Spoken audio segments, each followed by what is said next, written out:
بسم اللہ الرحمن الرحیم نحمدہ ونصلی علی رسولہ الکریم۔ 6 جامع نیکیاں۔ ایک حدیث میں حضرت صلی اللہ علیہ وآلہ وسلم نے 6 ایسے اعمال بتائے ہیں جن کی پابندی کرنے والے کے لیے آپ صلی اللہ علیہ وسلم نے جنت کی ضمانت لی ہے۔ حضرت عبادہ ابن صامت رضی اللہ تعالیٰ عنہ سے روایت ہے کہ حضرت صلی اللہ علیہ وسلم نے ارشاد فرمایا، مجھے اپنی طرف سے 6 باتوں کی ضمانت دے دو، میں تمہیں جنت کی ضمانت دیتا ہوں۔ جب تمہارے پاس امانت رکھوائی جائے تو اسے ادا کرو، جب کسی سے کوئی معاہدہ کرو تو اس کو پورا کرو، جب بات کرو تو سچ بولو، اور اپنی شرمگاہوں کی ناجائز کاموں سے حفاظت کرو، اور اپنی نگاہیں نیچی رکھو، اور اپنے ہاتھوں کو دوسروں کو تکلیف پہنچانے اور گناہ کرنے سے روکو۔ اگلی آسان نیکی ہے دائیں جانب سے شروع کرنا۔ اچھے کاموں کی ابتدا دائیں طرف سے کرنا بھی اللہ تعالیٰ اور رسول اللہ صلی اللہ علیہ وسلم کا پسندیدہ عمل ہے، جس پر ثواب کی امید ہے۔ حضرت عائشہ صدیقہ رضی اللہ تعالی عنہا فرماتی ہیں کہ حضرت صلی اللہ علیہ وسلم اپنے تمام کاموں میں دائیں سے شروع کرنے کو پسند فرماتے تھے، وضو میں بھی، کنگھی کرنے میں بھی، اور جوتا پہننے میں بھی۔ حضرت ابو ہریرہ رضی اللہ تعالی عنہ سے روایت ہے کہ حضرت صلی اللہ علیہ وسلم نے ارشاد فرمایا کہ جب تم لباس پہنو اور وضو کرو تو داہنی طرف سے شروع کرو۔ حضرت ابو ہریرہ رضی اللہ تعالی عنہ ہی سے روایت ہے کہ حضرت صلی اللہ علیہ وسلم نے یہ ارشاد فرمایا کہ جب تم میں سے کوئی جوتا پہنے تو دائیں طرف سے شروع کرے، اور جب اتارے تو بائیں طرف سے شروع کرے۔ اسی طرح حضرت صلی اللہ علیہ وسلم نے دائیں ہاتھ سے کھانے کا حکم دیا اور بائیں ہاتھ سے کھانے سے منع فرمایا۔ حضرت ابن عمر رضی اللہ تعالی عنہ سے روایت ہے کہ حضرت صلی اللہ علیہ وسلم نے فرمایا کہ جب تم میں سے کوئی شخص کھائے تو اپنے دائیں ہاتھ سے کھائے، اور پیے تو دائیں ہاتھ سے پیے۔ اگر کوئی چیز تقسیم کرنی ہو تو بھی دائیں ہاتھ سے تقسیم شروع کرنی چاہیے۔ حضرت صلی اللہ علیہ وسلم کا معمول یہی تھا۔ بیت الخلاء میں جاتے وقت بایاں پاؤں پہلے داخل کرنا چاہیے، اور نکلتے وقت دایاں پاؤں پہلے نکالنا چاہیے، اور مسجد میں داخل ہوتے وقت اس کے برعکس، یعنی دایاں پاؤں پہلے داخل کرنا چاہیے اور بایاں پاؤں پہلے نکالنا چاہیے۔ سنت کے اتباع کی نیت سے انشاءاللہ یہ تمام کام باعث اجر و ثواب ہوں گے۔ یہ انتہائی آسان اعمال ہیں، اور ذرا سی توجہ اور عادت ڈالنے سے ان کے ذریعے اتباع سنت کا نور حاصل ہو جاتا ہے۔ بچوں کو بھی شروع سے ہی ان باتوں کا عادی بنانا چاہیے۔ اگلی آسان نیکی ہے گرے ہوئے لقمے کو صاف کر کے کھا لینا۔ حضرت صلی اللہ علیہ وسلم نے اس بات کی بھی تعلیم دی ہے کہ اگر کھانا کھاتے وقت کوئی نوالا زمین پر گر جائے تو اسے اٹھا کر جو مٹی وغیرہ لگ گئی ہو اسے صاف کر کے، اور ضرورت ہو تو دھو کر کھا لینا چاہیے۔ حضرت جابر رضی اللہ تعالی عنہ سے روایت ہے کہ حضرت صلی اللہ علیہ وسلم نے ارشاد فرمایا کہ جب تم میں سے کسی سے لقمہ گر جائے تو ناپسندیدہ چیز اس پر لگ گئی ہو، اسے دور کر کے اسے کھا لے، اور اسے شیطان کے لیے نہ چھوڑے۔ پھر فارغ ہونے پر اپنی انگلیاں چاٹ لے، کیونکہ اسے معلوم نہیں کہ کھانے کے کس حصے میں برکت ہے۔ اس حدیث کی روح سے اللہ تعالیٰ کے رزق کی ناقدری شیطانی عمل ہے، اور اٹھا کر کھا لینے میں رزق کی قدردانی ہے۔ چنانچہ ان اعمال پر انشاءاللہ ثواب ملے گا، لہٰذا ان اعمال کا اہتمام کرنا چاہیے، اور اس سلسلے میں نام نہاد شرم سے پرہیز کرنا چاہیے۔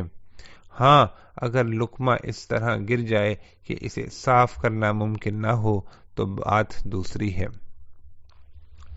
اگلی آسان نیکی ہے اللہ تعالی کا خوف و خشیت۔ اللہ تعالیٰ کی عظمت کا حق یہ ہے کہ اس کی ناراضگی سے انسان ڈرتا رہے۔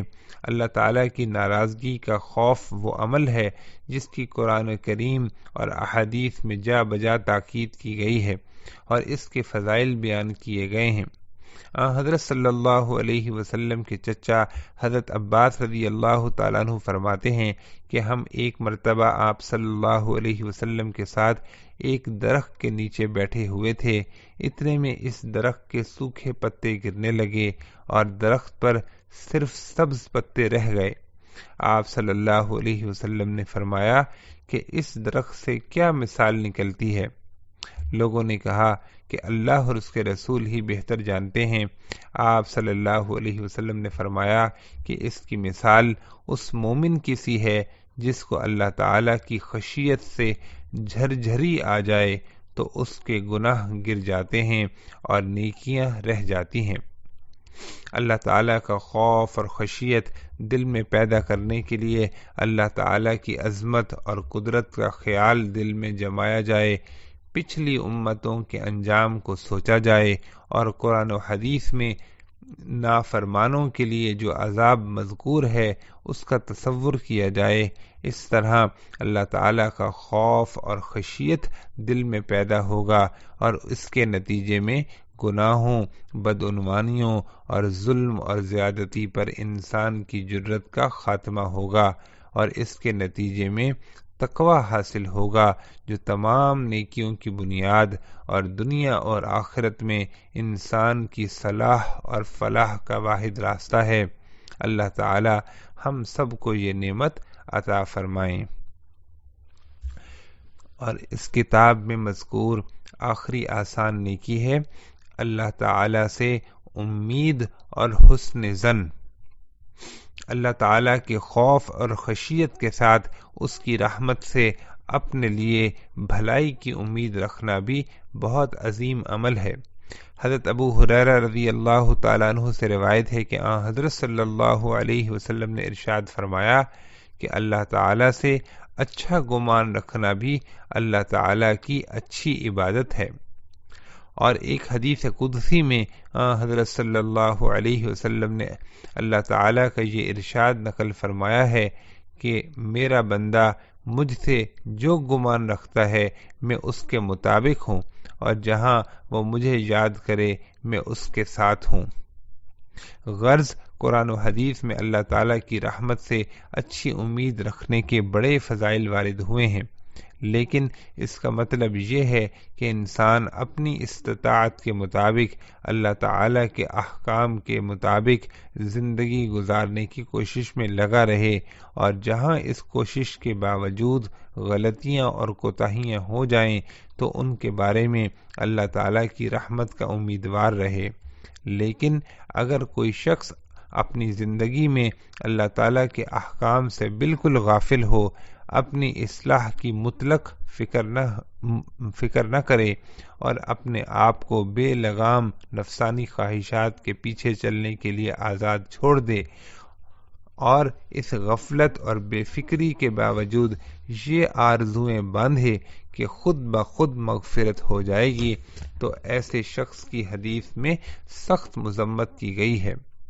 صحیح طرز عمل یہ ہے کہ اپنی اصلاح کی فکر کے ساتھ انسان اللہ تعالیٰ کے خوف اور خشیت، اس کے ساتھ حسن ظن، اس کی رحمت کی امید، دونوں باتوں کو اس طرح جمع کرے کہ بیم و رجا کی ملی جلی کیفیت اس پر طاری رہے۔ حضرت انس رضی اللہ تعالی عنہ روایت کرتے ہیں کہ حضرت صلی اللہ علیہ وسلم ایک نوجوان کے پاس تشریف لے گئے جو بستر مرگ پر تھا۔ آپ صلی اللہ علیہ وسلم نے اس سے پوچھا کہ تم کیا محسوس کر رہے ہو؟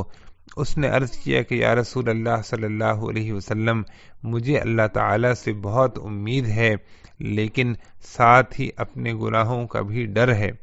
آپ صلی اللہ علیہ وسلم نے ارشاد فرمایا کہ جس مومن کے دل میں اس جیسے موقع پر یہ دو باتیں جمع ہوں، اللہ تعالیٰ اس کی امید پوری فرما دیتے ہیں اور اسے اس خوف سے مامون فرما دیتے ہیں۔